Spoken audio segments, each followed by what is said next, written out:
आदाब, इस्तकबाल है। आप देख रहे हैं प्राइम डिबेट। मैं हूं आपके साथ अबू हुरैरा। दिल्ली की जवाहरलाल नेहरू यूनिवर्सिटी यानी जेएनयू एक बार फिर सुर्खियों में है।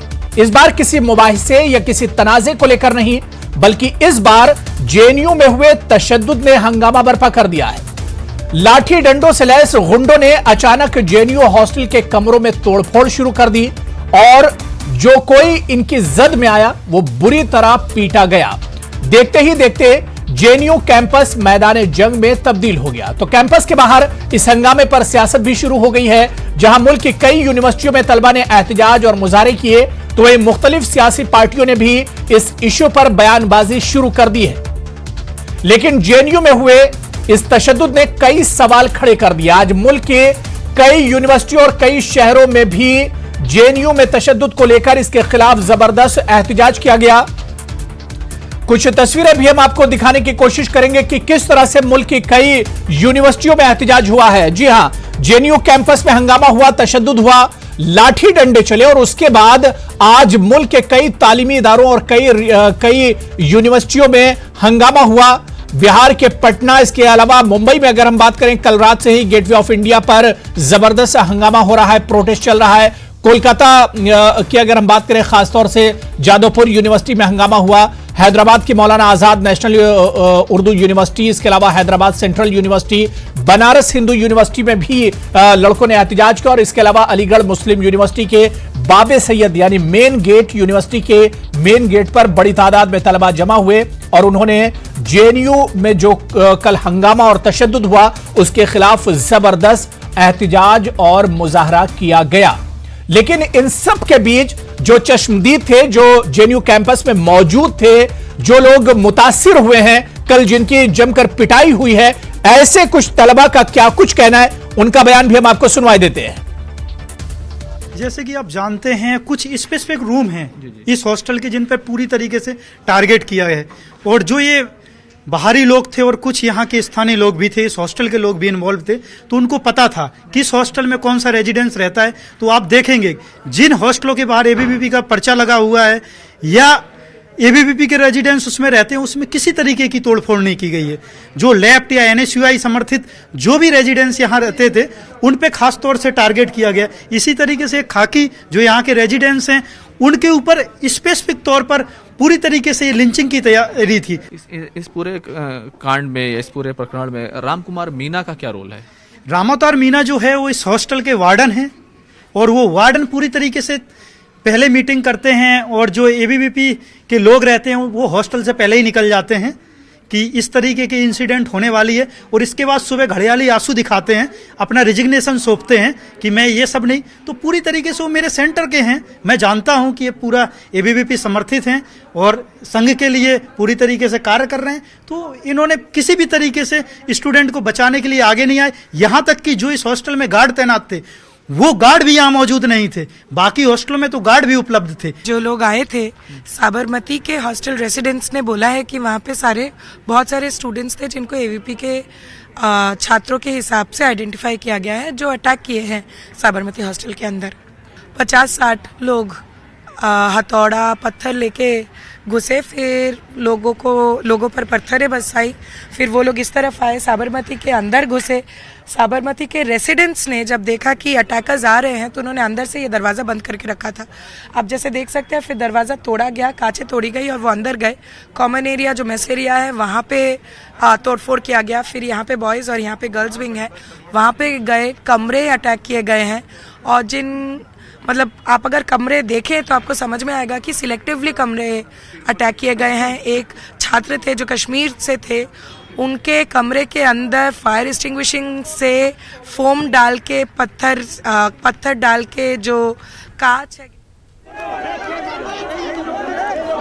और ये सीधी तस्वीरें इस वक्त हम आपको दिखा रहे हैं कोलकाता के जादवपुर से। ये तस्वीरें आ रही हैं जहां पर जादवपुर यूनिवर्सिटी में आज दिन भर एहतजाज और मुजाहरे होते रहे और इस वक्त कुछ कशीदगी देखी जा रही है कैंपस में। बड़ी तादाद में सिक्योरिटी एहलकार मौजूद हैं जादवपुर कैंपस में।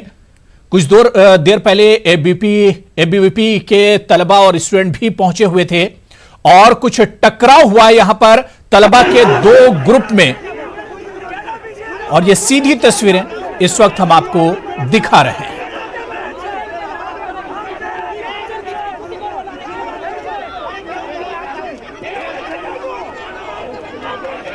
तो कोलकाता की जाधवपुर यूनिवर्सिटी की सीधी तस्वीरें इस वक्त हम आपको दिखा रहे हैं, जहां पर बड़ी तादाद में तलबा प्रोटेस्ट कर रहे थे और बताया जा रहा है कि एबीवीपी के ये तलबा हैं, स्टूडेंट हैं, जो सिक्योरिटी एहलकार और पुलिस वालों से भिड़ गए हैं क्योंकि ये प्रोटेस्ट करना चाह रहे हैं, लेकिन पुलिस शायद इन्हें प्रोटेस्ट करने से रोक रही है।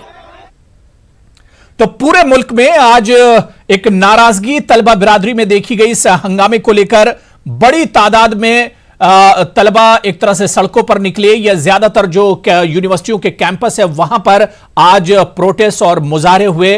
बड़ी तादाद में एहतजाज आज मुल्क की कई यूनिवर्सिटियों में देखने को मिले हैं और आज इसी पर हम प्राइम डिबेट पर चर्चा करेंगे। कई सवाल उठ रहे हैं इस पूरे हंगामे पर कि आखिर जेएनयू में जो कुछ हुआ है महज ये सियासत है या तलबा की नाअहली है, या इसके पीछे कुछ सियासत भी कारफरमा है।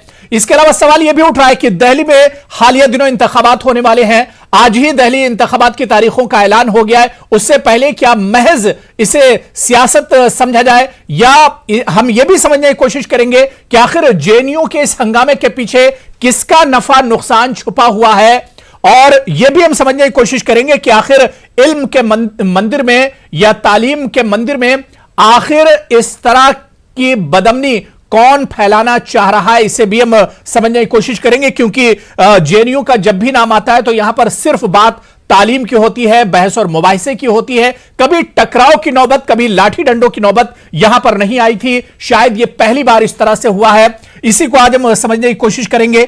बहुत खास मेहमान मेरे साथ प्राइम डिबेट में जुड़े हुए हैं। बहुत जल्दी अपने मेहमानों का आपसे तारुफ करा देता हूं। मेरे साथ खालिद अनवर साहब जेडीयू एमएलसी हैं, पटना से आप जुड़े हुए हैं। राजीव पांडे साहब स्पोक्स पर्सन है बीजेपी के, आप भी मेरे साथ जुड़े हुए हैं। इनके अलावा मेरे साथ doctor Sanjay Singh Baghel political analyst हैं, आप भी इस डिबेट का हिस्सा हैं। और आयुष सिंह स्टूडेंट लीडर हैं हैदराबाद सेंट्रल यूनिवर्सिटी से, आप भी मेरे साथ इस डिबेट में जुड़े हुए हैं। कुछ देर में कांग्रेस लीडर भी हमारे साथ इस डिबेट का हिस्सा होंगे। मैं सभी का बहुत इस्तकबाल और वेलकम करता हूं। सबसे पहले खालिद अनवर, मैं आपके पास आना चाहूंगा। खालिद अनवर साहब, जेएनयू का जब भी नाम आता है तो सिर्फ पढ़ाई की बात होती है, या लेफ्ट और राइट का जो एक तनाजा यहां पर चलता है, बहुत पुराना तनाजा है, लेकिन कभी नौबत इस हद तक नहीं आई। लाठी डंडे पत्थर कभी जेएनयू में नहीं चले हैं।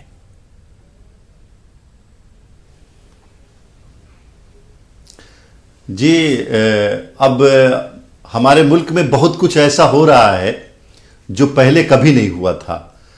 जवाहरलाल नेहरू यूनिवर्सिटी के बारे में बहुत सारी बातें की जाती हैं, और इस मुल्क की बदकिस्मती है कि कुछ लोग ये समझते हैं कि यूनिवर्सिटियां कोई फैक्ट्री है जहां से एक तरह का प्रोडक्ट पैदा हो। वो कहते हैं कि सियासत हो रही यहां पे। क्या यूनिवर्सिटी में सियासत नहीं होगी?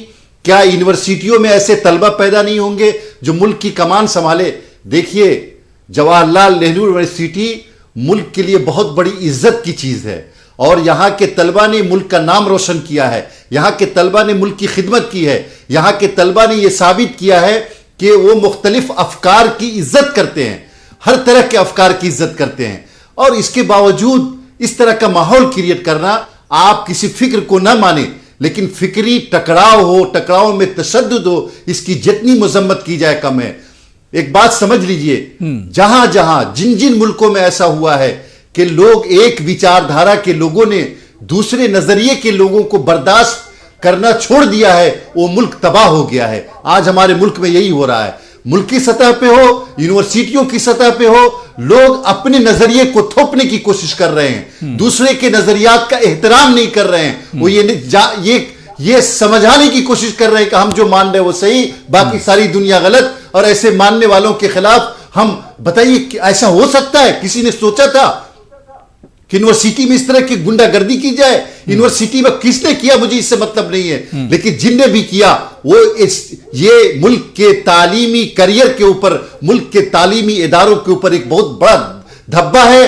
और जो हुकूमत चलाने वाले लोग हैं, जो दिल्ली पुलिस है, उनकी सारी जिम्मेदारी होती है कि उन्होंने ऐसा काम, ऐसा कारनामा क्यों अंजाम होने दिया, ऐसी बदतमीजी क्यों होने दी, मुल्क के सर के ऊपर इतना बड़ा बदनुमा दाग क्यों लगने दिया।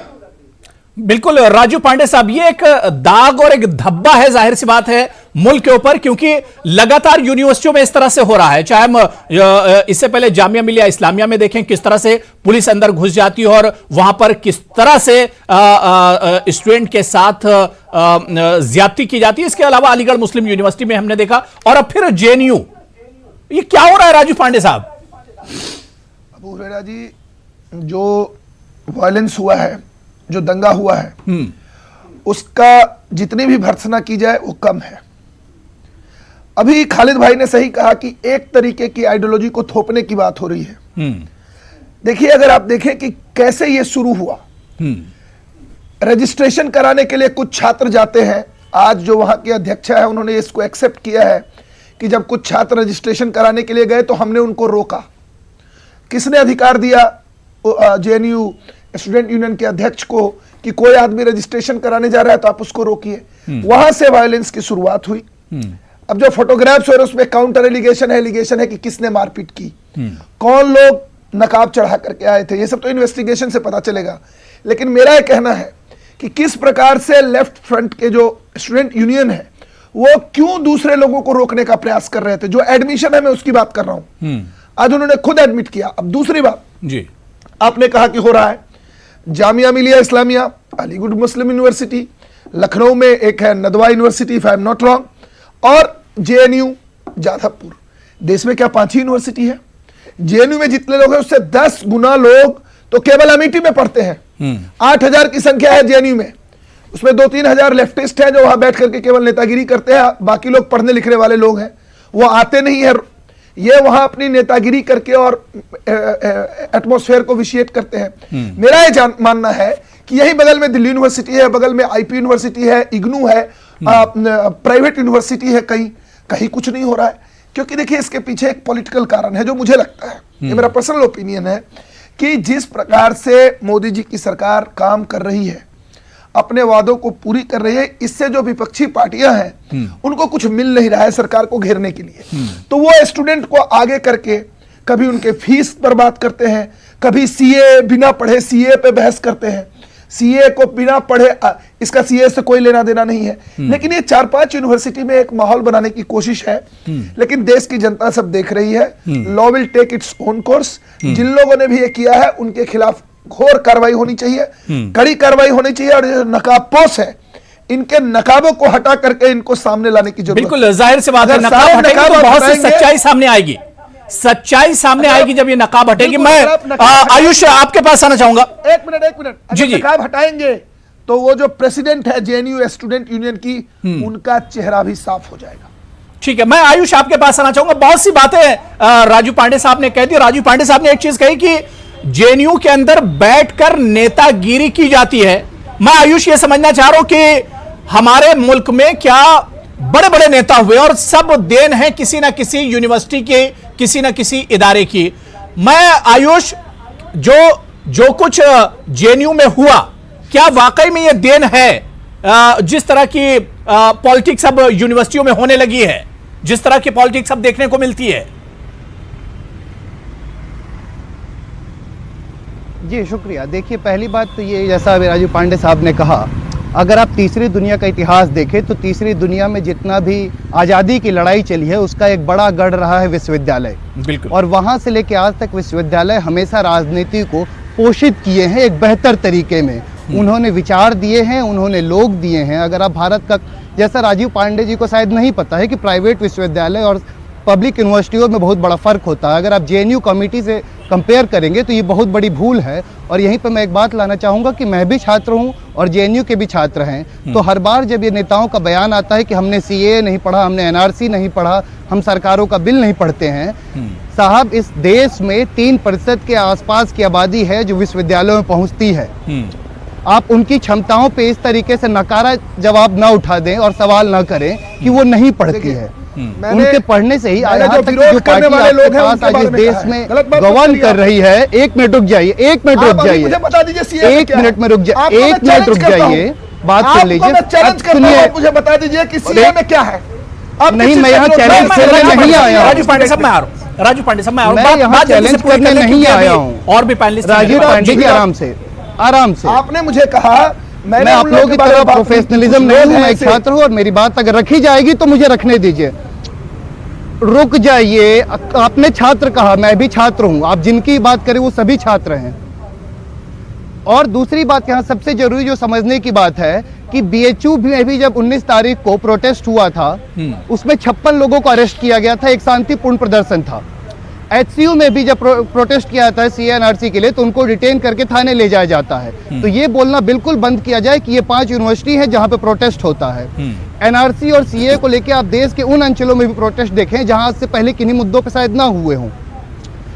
ये एक बहुत बड़ी साजिश है राइट विंग का। वो छात्र संघ जिसकी शुरुआत ही लाठी के परेड के साथ होती है, मैं जानता हूं उनकी मानसिकता कहां तक जाएगी। चुनाव के समय भी अगर आप याद हो, जेएनयू के चुनाव में भी कैंपस के अंदर लाठियों से भरी हुई गाड़ी पकड़ी गई थी, लेकिन आज तक उसकी तहकीकात नहीं की गई। यहाँ पे सवाल ये है कि नकाब इसलिए नहीं उतर पाएगा क्योंकि सरकार में बैठे लोग ही उस नकाब को बचा रहे हैं, और जरूरी है कि इसकी एक निष्पक्ष जांच हो। और जो भी लोग इसमें अक्षम पाए गए हैं, खास करके उस विद्यालय के वीसी, वहाँ का प्रॉक्टर, वहाँ का पुलिस आला कमान जो भी है, उन सब के ऊपर सख्त कार्रवाई की जाए। ठीक है राजू पांडे साहब, अब आप अपनी बात रख लीजिए, कुछ कहना चाह रहे थे। दो बातें अबू जी, मैं उसके बाद अबू जी, संजय दो सिंह आपके बातें पास आ हैं। रहा हूं जी। 2 बातें हैं। जी जी। बार बार एक भ्रम फैलाने की कोशिश है। एनआरसी का ना तो कोई ड्राफ्ट है, ना कोई डिस्कशन है, ना कोई बिल है। पता नहीं किस ऑब्लिवियन में ये ढूंढ करके ले आए। जेएनयू हंगामे का क्या एनआरसी कनेक्शन भी है राजू पांडे जी? नहीं, मैं क्या कह रहा हूं ना, मैंने आपको पॉलिटिकल बात कही। वहां एक फीस प्रोटेस्ट पे चल रहा था। कुछ लोग जो वहां पढ़ने लिखने के लिए जाते हैं, उनको लगा कि ये जो लेफ्टी गुंडे हैं ये तो हमारा साल खराब कर देंगे। उन्होंने रजिस्ट्रेशन कराना शुरू किया। अबू जी, मैं आपसे रिक्वेस्ट कर रहा हूं, आप जेएनयू जाइए और लोगों से बात करिए।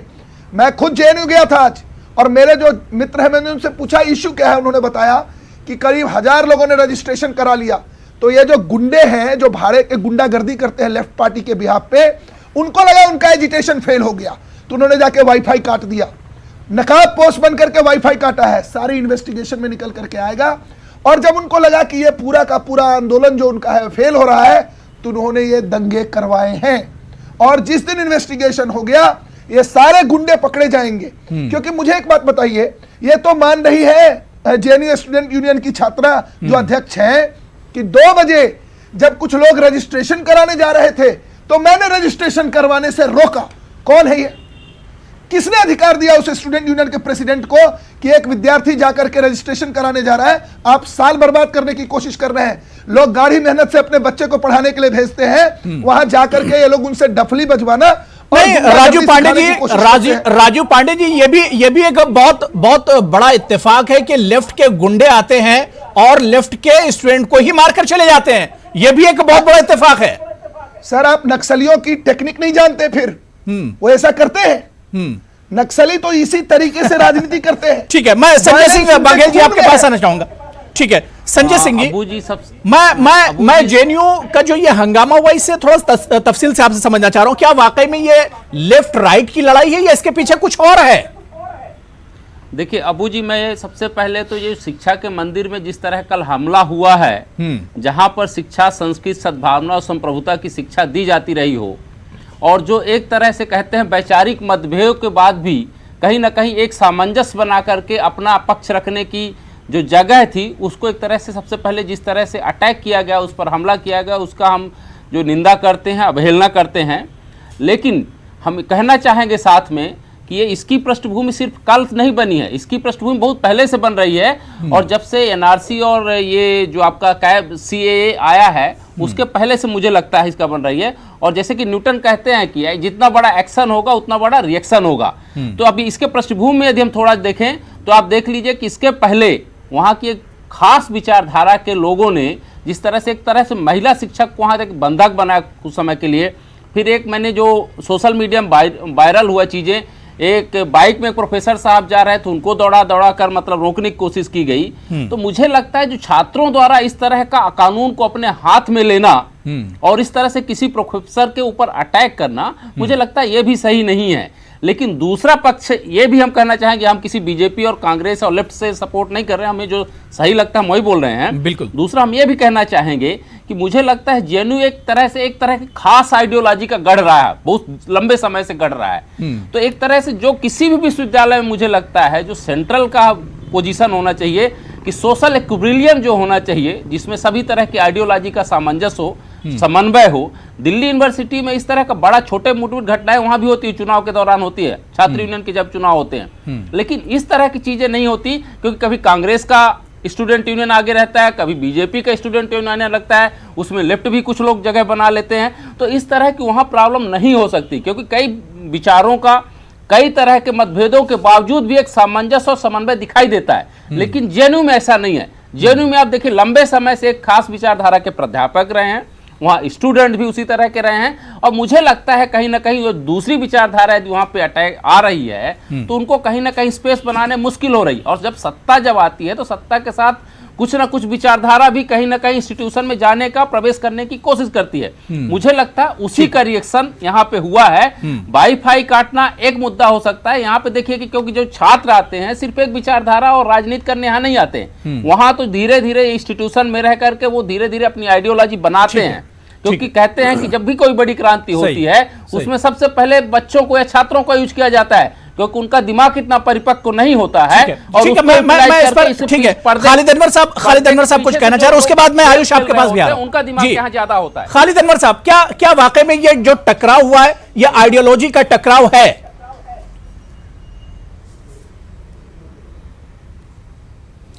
ये बुनियादी तौर पे आइडियोलॉजी का टकराव नहीं, आइडियोलॉजी को थोपने की कोशिश है अबू हुरैरा साहब। और थोड़ा सा और क्लियर मैं एक बात ये अर्ज करना चाह रहा हूं जी कि इतना बड़ा वाकया हो गया, इतना बड़ा वाकया हो गया, लेकिन दिल्ली पुलिस अभी तक किसी एक फर्द को गिरफ्तार करने में नाकाम रही है। यानी आप क्या मैसेज देना चाह रहे हैं दुनिया को? अभी जो हमारे राजीव पांडे जी एक बात कह रहे थे कि ये हो गया वो हो गया, और इन्होंने कहा देखिए एक बात समझिए, यूनिवर्सिटियों को बचाना, तालीमी इदारों को बचाना और तालीमी इदारों के अंदर इस तरह की गुंडागर्दी को रोकना हमारी जिम्मेदारी, हुकूमतों की जिम्मेदारी है। आप देखिए कि इतना वक्त हो गया, आप कह रहे हैं कि जो नकाबपोश है उनका नकाब कब उतारेंगे भाई? कि कब उतारेंगे? 24 घंटे हो गए। ये देश का सिस्टम काम कर रहा है या नहीं कर रहा है?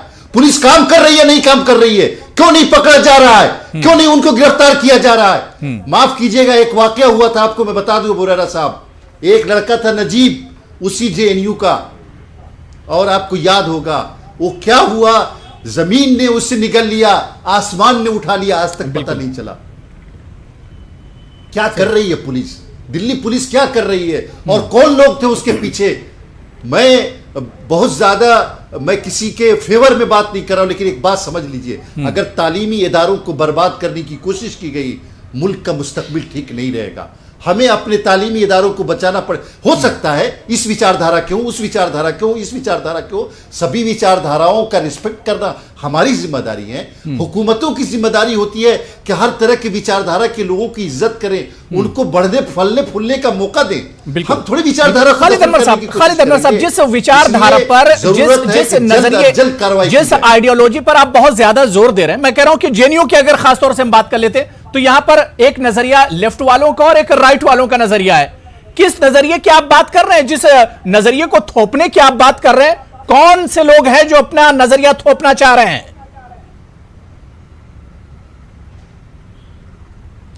देखिए, चाहे राइट हो चाहे लेफ्ट हो, अगर राइट लेफ्ट पे थोपता है, लेफ्ट राइट पे थोपता है, मैं ये कह रहा हूं कि नजरिया को थोपने की कोशिश न कीजिए।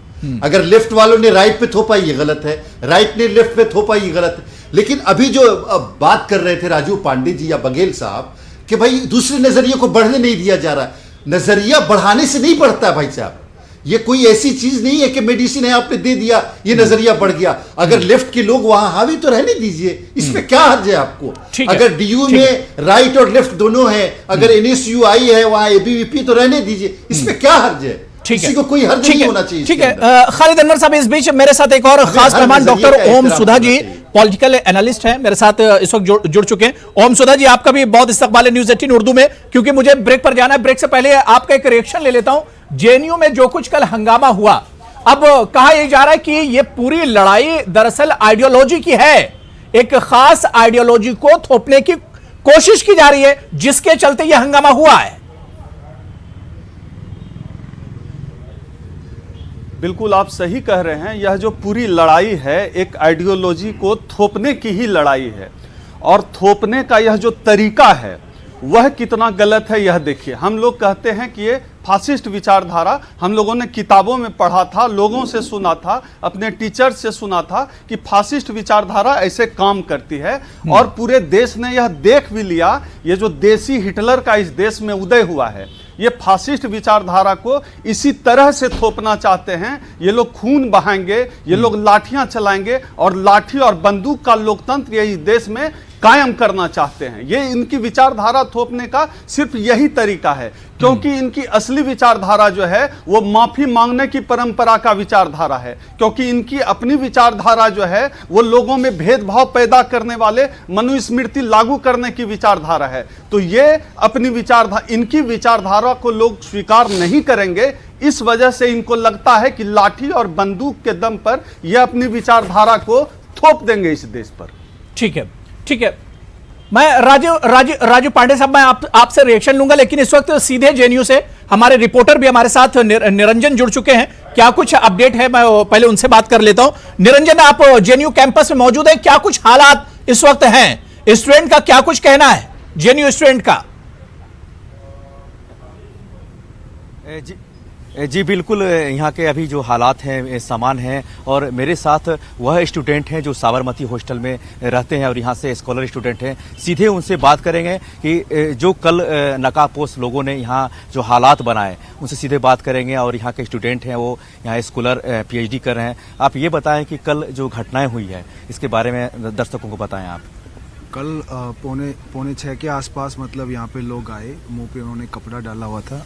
वो एक्चुअली यहाँ पे नहीं आए थे, वो पूरे कैंपस में लोगों को ढूंढ रहे थे, और जेएनयूटीए का एक पीस मार्च था, स्टूडेंट टीचर्स मिलके एक प्रोटेस्ट मार्च निकलना चाह रहे थे। यहाँ के सामने टी पॉइंट है वहाँ पे, तो वो लोग वहाँ से होते हुए आए। वहाँ पे टीचर्स लोग और स्टूडेंट लोग जो बैठे हुए थे उनके ऊपर उन्होंने लाठियां चलाई, कुर्सियां तोड़ी, गाड़ियां तोड़ी। उसके बाद लोग डर के मारे जब साबरमती की तरफ दौड़े तो वो साबरमती की तरफ आए और साबरमती के अंदर तोड़ते हुए घुस गए। उन्होंने मुंह पे पट्टे बांध रखे थे, मतलब मुंह ढका हुआ था उनका, और उन्होंने सिलेक्टिवली मतलब रूम के अंदर जाके first floor, ground floor, second floor selectively लोगों को टारगेट किया, लोगों को मारा। वहाँ पे एक ब्लाइंड स्टूडेंट है रूम नंबर 59 में, उनको मारा। एक स्टूडेंट को ऊपर से फेंक दिया। एक स्टूडेंट ने मतलब पीछे कूद के अपनी जान बचाई, और एक फैमिली आई हुई थी, उसकी मदर आई हुई थी, उनको हार्ट की सर्जरी हुई थी, तो वो यहाँ पे स्टे कर रहे थे उस टाइम पे, खाना वाना खा के निकलने वाले होंगे, क्योंकि ये 6-7 बजे का टाइम था। तो इतना क्योस था, इतना डर था लोगों में। मुझे समझ नहीं आ रहा कि वाइस चांसलर, दिल्ली पुलिस क्या कर रहे थे।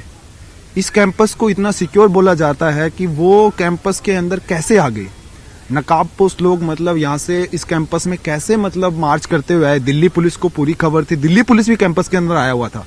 उससे पहले 100 के आसपास दिल्ली पुलिस के लोग थे, और गेट पे घटना के बाद ही दिल्ली पुलिस को कॉल हुआ था, उसके बाद दिल्ली पुलिस आई थी। नहीं, पूरे दिन से दिल्ली पुलिस को कॉल किया जा रहा था। उससे पहले एवीपी के लोगों ने एडमिन ब्लॉक पे मारपीट किया था, दिल्ली पुलिस को इन्फॉर्म किया था। इवन वार्डन ने उससे पहले प्रशासन को लिख दिया था, जो यहाँ के वार्डन थे उन्होंने लेटर लिखा था, जेएनयू प्रशासन को लेटर लिखा था, दिल्ली पुलिस को कॉल किया था कि हमें जो तो है पूरे हंगामे पर कहीं ना कहीं पुलिस पर भी सवाल उठ रहा है, पुलिस की जो कारकर्दगी उस पर भी सवाल उठ रहा है, और तलबा में अभी भी एक तरह का खौफ और डर है। राजू पांडे साहब, मैं ब्रेक पर जा रहा हूं, ब्रेक से लौट कर आऊंगा तो कई सवाल हैं जो मुझे आपसे करने। छोटे सा ब्रेक लेंगे, फौरन हाजिर होते हैं।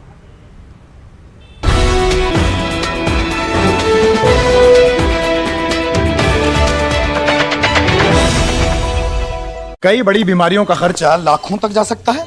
आज ही 1 crore 15 languages, 26 states, 1200 plus reporters, 66.9 crore viewers. India's largest news network, News 18 Network.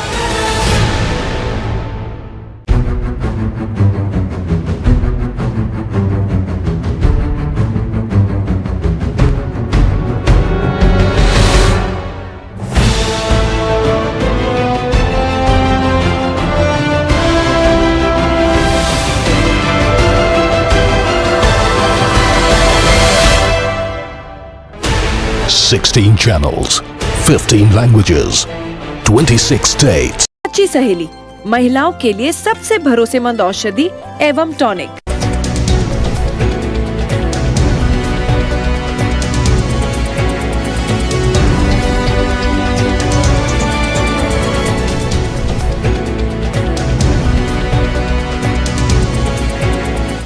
News headlines के प्रायोजक सच्ची सहेली, महिलाओं के लिए सबसे भरोसेमंद औषधि एवं टॉनिक।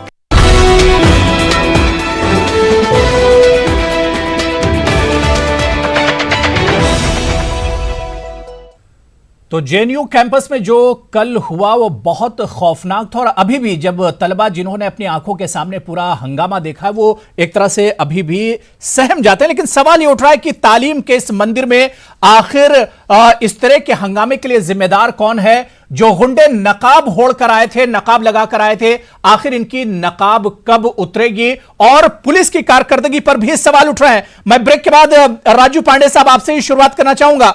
राजू पांडे जी, दिल्ली की पुलिस पर सवाल उठ रहे हैं लगातार। दिल्ली की पुलिस सेंट्रल गवर्नमेंट और होम मिनिस्ट्री के अंडर में आती है और जो रवैया दिल्ली की पुलिस का है या कल के बाद से अगर आज तक की अगर हम कारकर्दगी की बात करें तो उस पर भी सवाल उठ रहे हैं राजू पांडे साहब। अबू जी, जब दंगाई बस जला रहे थे उनको खदेड़ते हुए जब जामिया मिलिया में पुलिस गई तो लोगों ने कहा बिना वीसी के परमिशन के पुलिस कैसे आ गई। यहां पर जब प्रशासन ने बुलाया तो पुलिस गई, उससे पहले वो घटना हो चुकी थी। देखिए ऐसा है ना कि ये जो लोग हैं कल तक कह रहे थे कि पुलिस कैसे आ गई जामिया में, आज कह रहे जेएनयू में आई नहीं। अरे यूनिवर्सिटी में जो पिछले 2.5 महीने से जो चल रहा है, यूनिवर्सिटी को बंद करके रखा है, किन लोगों ने बंद करके रखा है? लेफ्ट विंग के जो ऑर्गेनाइजेशन के जो स्टूडेंट यूनियन उन्होंने बंद करके रखा है। आप कह रहे हैं आइडियोलॉजी थोपना चाहते हैं। उनकी जो संख्या है, अगर आप इलेक्शन को आधार रखें, उनकी संख्या करीब 70% से ऊपर है। वहां पर भाजपा के जो ऑर्गेनाइजेशन है एबीवीपी, जो स्टूडेंट यूनियन है, उसकी संख्या 20% से कम वोटरों की है। इसके बावजूद आप कह रहे हैं कि उन्होंने थोप दिया। मुझे समझ नहीं आ रहा आर्गुमेंट। मेरा यह कहना है कि यूनिवर्सिटी को बंद करने का काम वहां की लेफ्ट विंग, और आज अगर आप उस इंटरव्यू को एनालाइज करें, जो वहां की जेएनयू स्टूडेंट यूनियन के इंटरव्यू को अगर आप एनालाइज करें तो आपको पता चल जाएगा कि कौन लोग हैं जो जेएनयू को बर्बाद करने पर तुले हुए, कौन लोग हैं जो वहां पर पढ़ाई लिखाई नहीं होना देना चाहते, कौन लोग हैं जो वहां क्लासेस नहीं चलने देना चाहते, लेकिन केवल अपनी राजनीति चमका रहे हैं। मैं बार बार कहना चाहता हूं, जेएनयू देश की सबसे उत्कृष्ट यूनिवर्सिटी है, लेकिन वहां पर एक गैंग है जो केवल अपने मतलब के लिए उस यूनिवर्सिटी को खत्म करने की कोशिश कर रही है, और वो लाल गैंग है। वहां पर अगर आप देखें, ये आज से नहीं चल रहा है, कुछ दिन पहले वही का वीडियो निकला जब नकाबपोश लोग थे जिन्होंने कहा कि भारत तेरे टुकड़े होंगे इंशाल्लाह इंशाल्लाह। तो क्या वो भी एबीवीपी वाले थे? तब आपने कहा ये बाहरी लोग थे। आज भी आप कह रहे हैं कि ये नकाबपोश। देखिए, नकाब लगाने का काम एबीवीपी कभी नहीं कर सकती, और राष्ट्रवादी संगठन है। ये नकाब लगाने वाले वही लोग हैं जिन्होंने पिछली बार कहा था कि भारत तेरे टुकड़े होंगे इंशाल्लाह इंशाल्लाह, जिन्होंने जब सीआरपीएफ के जवानों की हत्या हुई तो उस पर मिठाइयां बांटी जेएनयू में, ये वही लोग हैं। और एक बात और जान लीजिए, जेएनयू के मैक्सिमम स्टूडेंट इसका समर्थन नहीं करते, लेकिन ये लाल आतंक है। आपने देखा कि किस प्रकार से बंगाल में जब लाल आतंक था तो लोगों की हत्याएं होती थी, त्रिपुरा में होती थी, वही चल रहा है। और मैं एक बात, लास्ट बात आपको बताना चाहता हूं अबू जी, कि यह दिया बुझने का समय है। जिस तरीके से त्रिपुरा में बुझ गया, जिस तरीके से बंगाल में बुझ गया, जेएनयू में भी आज लोग देख रहे हैं कि कौन लोग हैं जो विद्या के मंदिर में अपनी गंदी राजनीति के लिए दंगा करवा रहे हैं। वहां पर कम्युनिस्ट पार्टी 70% से ऊपर लोगों के साथ है। सो कॉल्ड, मुझे नहीं लगता उनके आतंक के कारण से उनको वोट मिलता है, वो वैसे ही है जैसे बंगाल में इनको वोट मिलता था, जैसे त्रिपुरा में इनको वोट मिलता था। फिर भी आप कह रहे हैं कि भाजपा एबीवीपी अपनी आइडियोलॉजी थोप सकती है।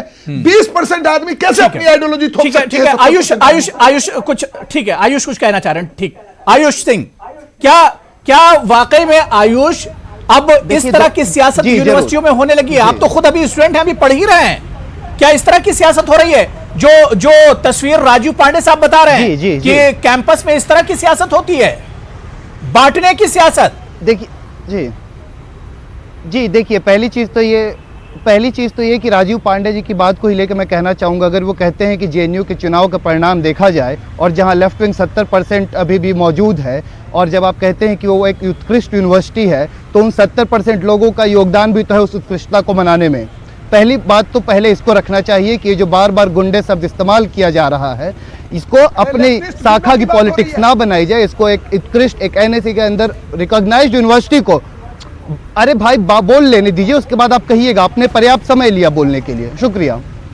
तो आप समझिए कि वो यूनिवर्सिटी जिसको इस देश की सरकार भी नंबर 1 बोलती है, उसमें उन लेफ्टिस्ट लोगों का भी योगदान है उसको नंबर 1 बनाने में। दूसरी बात यह है कि एक विश्वविद्यालय जहाँ का चुनाव प्रोसेस इतना बखूबी होता है, जहाँ का टीचर्स एसोसिएशन मुद्दों पे बच्चों के साथ खड़ा रहता है, वहाँ पे मानता हूँ कि एक बहुत बड़ा पैमाना तय होता है लोकतंत्र को जीने का और उसको रोजाना अपने व्यवहार में लाने का। तीसरी बात अगर मैं इस पे जोड़ना चाहूँ तो जामिया का, और आप जब इसको कंपेयर करते हैं तो एक वीसी जो इतना अक्षम हो, वो अभी तक अपने पद पे बैठा हुआ हो और एमएचआरडी से लेकर इस देश की सरकार को उस पर सूझ नहीं आता हो, वो एक बहुत बड़ा सरकार है। और मुझे लगता है कि यहाँ बात अक्षमताओं की नहीं है, यहाँ बात है सह देने की। यहाँ दिल्ली पुलिस और यहाँ विश्वविद्यालय प्रशासन अक्षम नहीं दिखता है, बल्कि मुझे दिखता है कि उन्होंने आरएसएस की स्टूडेंट विंग, जिसको अभी हम राष्ट्र सेवक कह रहे हैं, वो जो माफी वीर सावरकर के शिष्य रहे हैं, उनको उनके द्वारा अगर ये यूनिवर्सिटी चलाई जा रही है और उन्हीं के द्वारा अगर बीजेपी की सरकार को समझ में नहीं आ रहा है, तो जेएनयू के पास बहुत बड़ा एक डेमोक्रेटिक प्रोसेस है जिसके द्वारा वो लगातार बताता है कि वो किस तरीके से अपने मुद्दों को डेमोक्रेटिकली प्रेजेंट कर सकता है। अगर आप फी हाइक का भी मुद्दा देखें, जिस तरीके से जेएनयू एसयू के कॉल थे, सारी पार्टियों ने ज्वाइन किया। उस प्रोटेस्ट को एबीवीपी ने भी ज्वाइन किया था, बाद में उसको अपना एक नाटक रच के उस प्रोटेस्ट से खुद अलग हुए। अभी भी वही प्रोटेस्ट चल रहा है, पर अब उस प्रोटेस्ट पे एबीवीपी का कोई बयान नहीं है। फी हाइक के मुद्दे पे एबीवीपी भी प्रोटेस्ट करना शुरू किया था, लेकिन एक दिन के नाटक के बाद उनका पूरा बिल्कुल जाहिर सी बात है पूरा नाटक बंद हो गया। इल्म और तालीम के मैदान में, एजुकेशन की अगर बात की जाए तो जेएनयू का जो रोल है, जेएनयू का जो किरदार है, वो बहुत अहम हो जाता है। बहुत काम जेएनयू से एक तरह से हुआ है। मैं निरंजन दोबारा आपके पास आना चाहूंगा। निरंजन, खबर यही आ रही है कि कल जो कुछ हुआ था उसका असर अभी भी कैंपस में एक तरह से है, लड़कों में, स्टूडेंट में काफी ज्यादा डर और खौफ है। और खबर निरंजन ये भी मिल रही है कि लड़कों को जो कैंपस के अंदर, हॉस्टल के अंदर जो मेस है, वहां पर खाने की भी परेशानी और दुश्वारी हो रही है।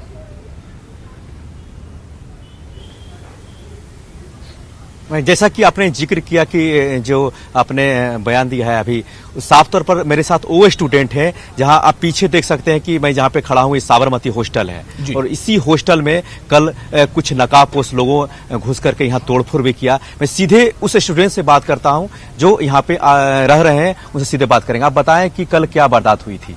कल 30-40 लोग इधर आए हुए थे कैंपस के अंदर, मतलब साबरमती हॉस्टल के अंदर, और ये लोग आते वक्त ही तोड़फोड़ किया पूरे हॉस्टल में। और पूरा मतलब उन लोग के पास रॉड, ये लाठी, ये सब कुछ था। और फिर उसके बाद गया और सारे रूम में नॉक किया। इन लोग के पास शायद एक लिस्ट था कि किसको मारना है, किसको नहीं मारना है, और सारे रूम पे चेक किया, नॉक किया, और जिस रूम पे वो लोग नहीं थे उन लोग को रूम में मतलब आग जला दिया और उस रूम को पूरा वैंडलाइज कर दिया। और एक भी बात बताता हूँ, मतलब रूम के बाहर किसी के रूम पे बॉब मार्ले का पोस्टर था, किसी के रूम के बाहर अंबेडकर का फोटो था। उस रूम के भी इन लोग बॉब मार्ले फोटो का मतलब एकदम टेयर किया और अंबेडकर फोटो को भी मतलब ये लोग खींच लिया, पूरा रूम को भी एकदम वैंडलाइज कर दिया। और जो भी रूम के अंदर लोग थे उन लोगों को जाके पूछा कि क्या आप लेफ्ट को सपोर्ट करते हो, और बंदे ने बोला कि नहीं हम किसी का सपोर्ट नहीं करते, हम तो एक कॉमन स्टूडेंट है। फिर ये लोग इतना तक उसको डराया कि आप प्रूव कीजिए हमको। मेरे साथ एक और स्टूडेंट है जो सीधे इनसे बात करेंगे, और ये भी साबरमती हॉस्टल में रहते हैं। पूरी वाकया बताएं कि कैसे क्या हुआ। देखिए, वार्डन लोगों ने मीटिंग किया था उस टाइम पे, और 6 बजे के आसपास मीटिंग करने के बाद वार्डन लोगों ने पता नहीं क्या डिसाइड किया था, लेकिन उन्होंने सुबह जब स्टूडेंट्स ने डिमांड किया कि आप रात में जब ये इंसिडेंट हुआ तो कहाँ थे, क्योंकि दोनों वार्डन लोग वहां से भाग गए थे। जब सुबह उनसे पूछा गया कि आपने प्रिकॉशन के तौर पे क्या सिक्योरिटी अरेंजमेंट्स किए इस मतलब स्टूडेंट्स के लिए, तो उन्होंने बोला कि हमने प्रशासन को लेटर लिखा था, पुलिस को हमने कॉल किया था, लेकिन पुलिस नहीं आई। सवाल ये है कि इस हॉस्टल को जब टारगेट किया जा रहा था तो पुलिस क्यों चुप बैठी थी, जब वार्डन ने ऑलरेडी उनको इन्फॉर्म कर दिया था? वार्डन लोग यहाँ पे क्यों नहीं थे? क्योंकि मुझे ऐसा लगता है कि प्रशासन के लोग भी उसके साथ मिले हुए थे, कि जो नकाबपोश बाहर से लोग आए थे, बिना किसी सह के, बिना किसी उनको पनाह दिए ऐसा काम नहीं हो सकता। इसके बिल्कुल, अंदर तो जरूर ये कैंपस के बयान लोग है भी मिले हुए थे, चश्मदीद क्योंकि और जब उन selectively स्टूडेंट्स रूम का को जो टारगेट खुद किया गया साबरमती है, हॉस्टल कुछ में रूम्स रहते हैं, को और छोड़ा सबसे गया है, ज्यादा इससे आप तोड़फोड़ इसी हॉस्टल में, साबरमती हॉस्टल में कल की गई है। और यहां पर बताते ये कि जो नाबीना जो स्टूडेंट हैं, जो देख नहीं सकते हैं, उनके साथ भी मारपीट की गई है, उन्हें भी निशाना बनाया गया है। मैं ओम सुधा जी आपके पास आना चाहूंगा। कांग्रेस ने और खासतौर से सोनिया गांधी ने कहा है कि मुल्क के जो स्टूडेंट हैं, जो नौजवान हैं, यूथ हैं, उन्हें दबाने की कोशिश की जा रही है, यूथ की आवाज दबाई जा रही है। आज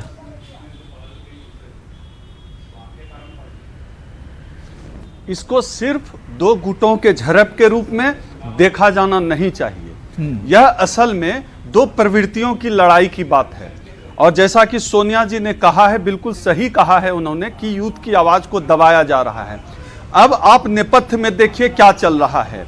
इस देश में जीडीपी 4.5% से नीचे चला गया है, बेरोजगारी दर 6.1% है, औद्योगिक विकास दर रसातल में चला गया है, और बेरोजगारों की संख्या जिस तरह से बढ़ती जा रही है, इससे सरकार परेशान है। और इन्हीं मुद्दों से भटकाने के लिए सरकार समय समय पर शिगुफा छोड़ती रही है। और यह जो किया गया है, जेएनयू में जो बच्चों पर हमला किया गया है, हमारी बहनों के गुप्तांग पर मारा गया है, जैसा कि रिपोर्ट्स आ रही है और वीडियो क्लिप्स आ रहे हैं, यह जो किया गया है, इसको एक प्रवृत्ति के रूप में देखिए।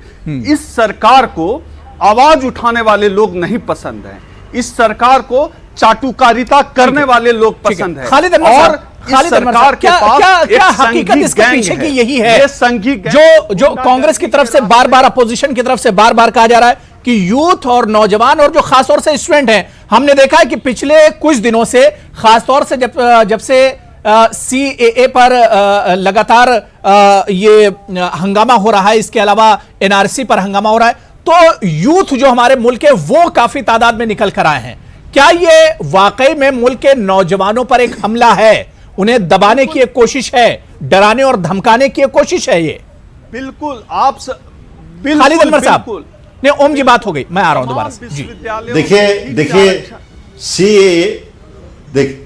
देखिए सीएए पे जो बात हुई या एनआरसी पे जो बात है, अपोजिशन ने सीएए के मुतालिक एक कंफ्यूजन क्रिएट किया। और बदकिस्मती यह है, मैं पहले भी ये बात कह चुका हूं कि हमारी सरकार या हमारे मुल्क के वजीर आजम, वजीर दाखिला लोगों को एतमाद में नहीं ले सके कि हम क्या लेकर के आ रहे हैं। उनको पहले से कोशिश करनी चाहिए थी, और तलबा उस ट्रैप में आए, अपोजिशन के ट्रैप में आए। लेकिन देखिए ये मामला बिल्कुल अलग है, ये सीएए एनआरसी से जुड़ा हुआ मामला नहीं है, ये मामला जवाहरलाल नेहरू यूनिवर्सिटी का बिल्कुल अलग है। आपको याद होगा कि कुछ लोगों के निशाने पर जेएनयू बहुत पहले से है, 10 साल 15 साल पहले से है। वो ये समझते हैं कि जेएनयू वामपंथ की फैक्ट्री है, वो ये समझते हैं कि जेएनयू से ऐसे लोग पैदा होते हैं जो नजरियात पे कड़ा हमला करते हैं, वो ये समझते। लेकिन मैं ये कह रहा हूं कि ये गलत है, ये ठीक नहीं है। एक जवाहरलाल नेहरू यूनिवर्सिटी हो या कोई भी यूनिवर्सिटी के तालिब इल्म हो, जो अगर प्रोटेस्ट करना चाहते हैं, अपनी बात करना चाहते हैं, उनको करने देना चाहिए। वो हमारे बच्चे हैं, उनको प्रोटेस्ट करने दीजिए, उनको बात करने दीजिए और उनकी आवाज उठा। भाई इन्हीं लोगों को तो मुल्क संभालना है आगे। ये कौन लोग आगे मुल्क संभालेंगे? कब तक नरेंद्र मोदी जी रहेंगे, कब तक अमित शाह जी रहेंगे, या कब तक दूसरे लोग रहेंगे? भाई मुल्क इन्हीं बच्चों को संभालना है, इन्हीं स्टूडेंट को संभालना है। इनको अपनी आजादी के साथ बात करने दीजिए। आप लाठी डंडों से इनको चुप कराएंगे, फिर कौन मुल्क को संभालेगा? भाई साहब, तो राजू पांडे साहब तो कह रहे हैं कि ये लोग नेतागिरी कर रहे हैं, जिसकी वजह से इस तरह का माहौल बन रहा है। कैंपस में तो नेतागिरी होनी नहीं चाहिए। नहीं, ऐसा मैंने नहीं। राजू पांडे साहब, राजनीति आप कर देखिए राजू पांडे साहब दूसरी बात कह रहे हैं, लेकिन वो राजनीति तो होती है यूनिवर्सिटियों में। पार्टी ने सीए पे समर्थन किया।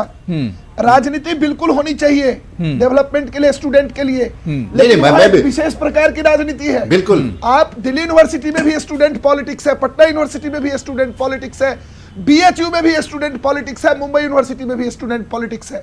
नहीं, जामिया और अलीगढ़ में भी है, जामिया और अलीगढ़ मुस्लिम यूनिवर्सिटी में भी है, वहां पर यूनियन है बाकायदा। कह रहा हूं हर जगह हो रही है स्टूडेंट पॉलिटिक्स। एक विशेष प्रकार की पॉलिटिक्स है और उनका एक कंट्रोल है जेएनयू पर। वो नहीं चाहते कि वहां पर कॉमन लोग राजनीति में आ पाए।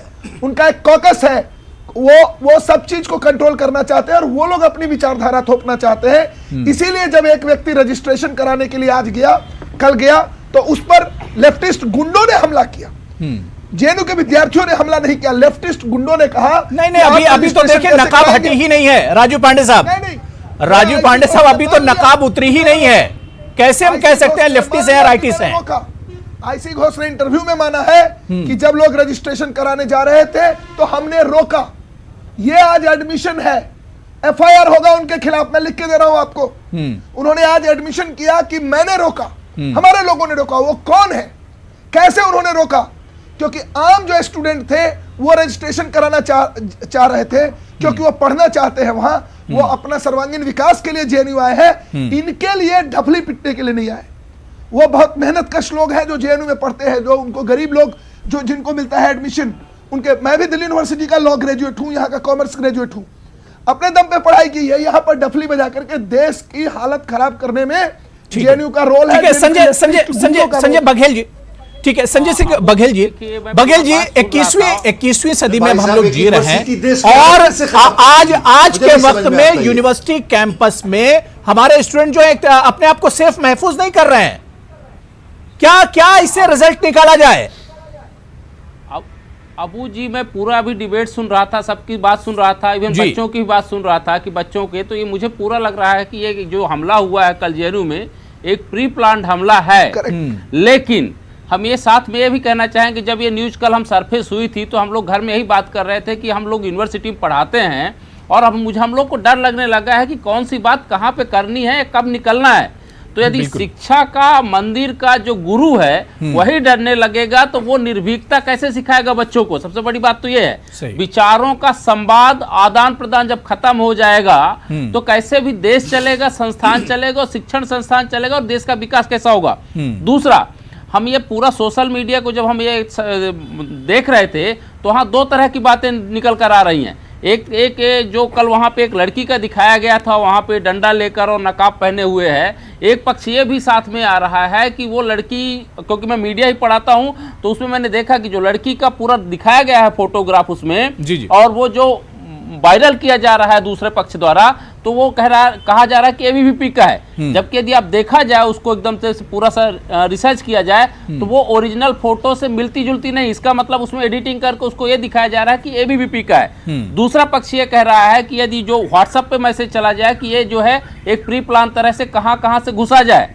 मतलब वो कैसे लेफ्ट को, मतलब वहां लेफ्ट के लोगों को मारा जाए, एक ये भी पक्ष यहाँ चल रहा है। तो ये कुल मिलाकर आ रहा है कि यहाँ दोनों तरह के वाद विवाद हो रहे हैं, पक्ष विपक्ष दोनों हो रहा है। दोनों आइडियोलॉजी के लोग कहीं ना कहीं विचारधारा के स्तर पर नहीं, एक प्री प्लान स्तर पर हमले की तैयारी पहले से कर रहे थे और एक भ्रम फैलाया जा रहा है। दूसरी चीज हम कहेंगे, कौन सही है कौन गलत, ये तो पूरा जांच से होना चाहिए और मुझे लगता है पूरी तरह से सही जांच होना चाहिए। तीसरा एक चीज और मैं कहना चाहूंगा कि यदि नवंबर में बीएस चौहान कमेटी बनी थी, जो फीस हाइक को लेकर के ये सवाल उठाया जा रहा है, बार बार आप सब सदस्य भी उठा रहे हैं यहाँ, माननीय सदस्य लोग, तो यदि फीस हाइक कमेटी के लिए एक संवाद की योजना बनी थी तो किसी भी समस्या का समाधान संवाद के माध्यम से ही निकाला जाता है।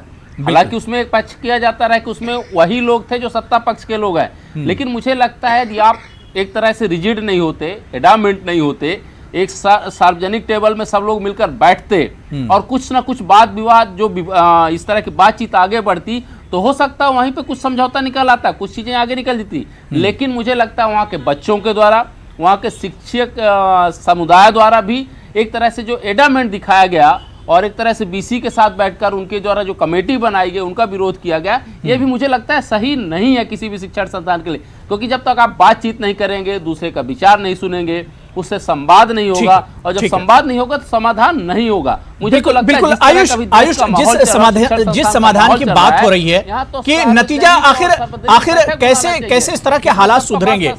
जामिया और अलीगढ़ का हमने हाल देखा किस तरह से बच्चों के साथ वहां पर हुआ, और अब जेएनयू, लेफ्ट राइट आप उठाकर अलग रख दीजिए, लेकिन एक जो पढ़ने का जो माहौल है, जो एक शिक्षा का मंदिर है, वहां पर हालात तो कम से कम ठीक रहने चाहिए। बिल्कुल बिल्कुल, यही मैं कहना चाह रहा हूं। देखिए, सबसे पहली मेरी जो अभी इससे बात कहना चाहूँगा वो ये है कि जेएनयू का जो पूरा फीस हाइक का मुद्दा चला, उसके बाद परीक्षाएं नहीं हो पाई और बिना परीक्षाएं किए हुए वहाँ के विश्वविद्यालय ने एडमिशन का नोटिस दे दिया। उसमें बहुत सारे फीस अभी तक रोल बैक नहीं किए गए, ना ही पूरे ही छात्र समुदाय को या स्टूडेंट यूनियन को, जो कि छात्रों द्वारा चुना गया एक बॉडी है, उसको ये आश्वासन दिया गया कि फीस के ऊपर आखिरी फैसला क्या है, और इसको हड़बड़ी में एडमिशन प्रोसेस को निपटाने की कोशिश की गई, जिसका JNU-SV द्वारा विरोध हुआ।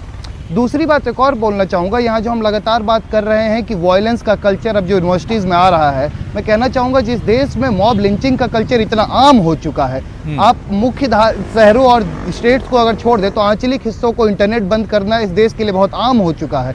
बनारस, लखनऊ जैसे शहरों का इंटरनेट बंद करके संपर्क तोड़ के लोगों की आवाज़ को दबाया जा रहा है। और यहाँ दिक्कत यह है कि JNU क्योंकि इस देश के कैपिटल में बना हुआ एक उत्कृष्ट यूनिवर्सिटी है और उसकी आवाज़ को आप तर्क से दबाने में असफल हो रहे हैं, इसलिए आपको लाठी डंडियों का साथ लेना पड़ रहा है। और ये बिल्कुल ही तानाशाही रवैया है कि अभी तक यूनिवर्सिटी प्रशासन के ऊपर और ना ही स्टेट के प्रशासन के ऊपर, देश की होम मिनिस्ट्री के ऊपर कोई जवाबदेही नहीं आ पा रही है। वो अपने आप को इस देश को चलाने के लिए ट्विटर का इस्तेमाल करने लगे हैं। नहीं, बिल्कुल जाहिर सी बात है, इस तरह के जब हालात होते हैं तो कहीं ना कहीं एक मायूसी तो होती है। मैं निरंजन आपके पास आना चाहूंगा, बहुत मुख्तसर में जानना चाहूंगा, क्या आपको लगता है, क्योंकि JNU कैंपस में आप मौजूद हैं, हालात देखकर क्या लगता है कि जो नॉर्मल जिंदगी है, जो लाइफ है स्टूडेंट के अंदर, जो एक डर है, कब तक यहाँ के हालात ठीक हो सकते हैं? पढ़ाई फिर से JNU के पुराने दिन क्या वाकई में आपको लगता है कि आने वाले दिनों में बहुत जल्द लौट आएंगे?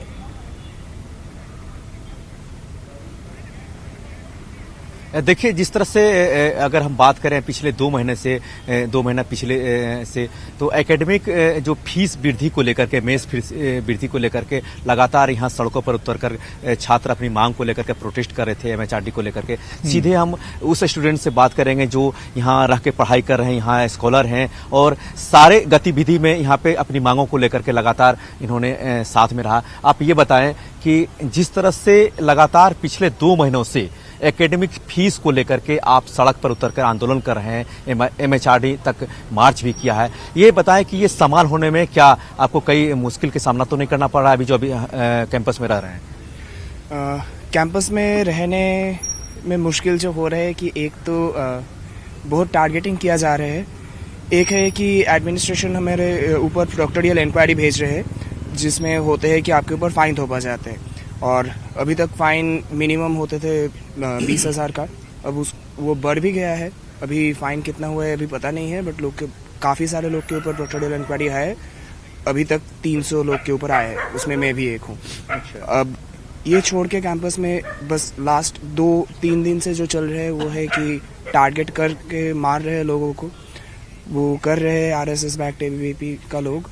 और कल तो आपको पता होगा कि RSS का लोग खुद आए थे अंदर, तो ये भी हुआ है। और उन लोग के पास भी लिस्ट था जो इसे कुछ देर पहले आपको बताया भी था। ठीक है, मैं राजू पांडे साहब आपके पास आना चाहूंगा। राजू पांडे साहब, देखिए अब बिल्कुल आखिरी मरहले में अब डिबेट है। राजू पांडे साहब, एक तो जो मुल्क के स्टूडेंट में एक डर और खौफ है जो पिछले कुछ दिनों से देखा जा रहा है, इस डर और खौफ को एक खत्म करना होगा और स्टूडेंट को स्टूडेंट की नजर से देखा जाए, लेफ्ट और राइट की नजर से ना देखा जाए। और राजू पांडे साहब, जो सबसे अहम सवाल कि जो गुंडे, नकाबपोश गुंडे कल घुसे थे, उनका नकाब कैसे उतरेगा और कब तक उतरेगा?